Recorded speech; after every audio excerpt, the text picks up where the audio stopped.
Bonjour, bienvenue dans votre chaîne Univers Mathématique.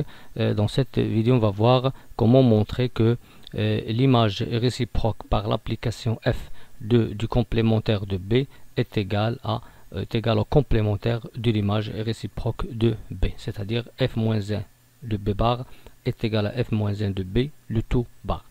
On considère ici l'application f définie de e vers f qui est b une partie de f. On veut montrer que f-1 de b bar est égal à f-1 de b le tout bar. Pourquoi on a pris b une partie de f? Bien, puisque b c'est une partie de f, alors son complémentaire c'est aussi une partie de f. Et pour parler de l'image réciproque par f, c'est-à-dire f-1, il faut prendre des parties de f, bien sûr, soit b ou bien b bar, qui sont bien sûr deux parties de E. Bien, donc pour montrer cette égalité, soit on le montre en utilisant la double inclusion, ou bien on le montre en utilisant l'équivalence. On va prendre x un élément de E, et on va prendre x un élément de f-1 de b bar, et on va montrer par équivalence que le même x il appartient à f-1 de b le tout bar. On prend x un élément de f-1 de b bar. Donc lorsque je dis ici f-1 de b bar, c'est comme j'ai dit f-1 d'une partie de l'ensemble f.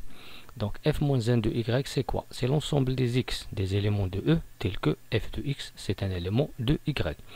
Donc puisque x c'est un élément de f-1, si je prends ici x un élément de f-1 de y, cela veut dire que f de x c'est un élément de y, ce qu'on voit ici. Si on remplace y par b bar, on va trouver bien sûr que puisque x est un élément de f-1 de b bar comme on a ici, cela est équivalent à dire que f de x c'est un élément de b bar. Bien, qu'est-ce que ça veut dire b bar? Ça c'est le complémentaire de b dans f. Qu'est-ce que ça veut dire b bar? C'est l'ensemble des x qui sont des éléments de f, tels que ces x n'appartiennent pas à b. Bien, puisque f de x c'est un élément de b bar, alors ça veut dire, ou bien par équivalence, ceci est équivalent à dire que f de x il n'appartient pas à b. Bien, puisque f de x n'appartenant pas à b, ici bien j'ai f de x un élément de y. Cela veut dire que x c'est un élément de f-1 de y. Si je prends un élément f de x qui n'appartient pas à y, cela est équivalent à dire que x n'appartient pas à f-1 de y. Donc puisque f de x il n'appartient pas à b, ceci est équivalent à dire que x il n'appartient pas à f-1 de b. Bien, x n'appartient pas à f-1 de b. C'est quoi f-1 de b? C'est une partie de e. X n'appartient pas à f-1 de b.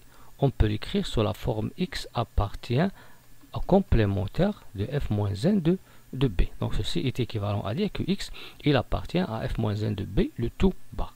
Donc on a considéré x un élément de e, et on a commencé par x qui appartient au premier ensemble f-1 de b bar. Par équivalence, on a trouvé que x c'est un élément de f-1 de b le tout bar. Par suite, f-1 de b le e bar est égal à f-1 de b le tout bar. Merci.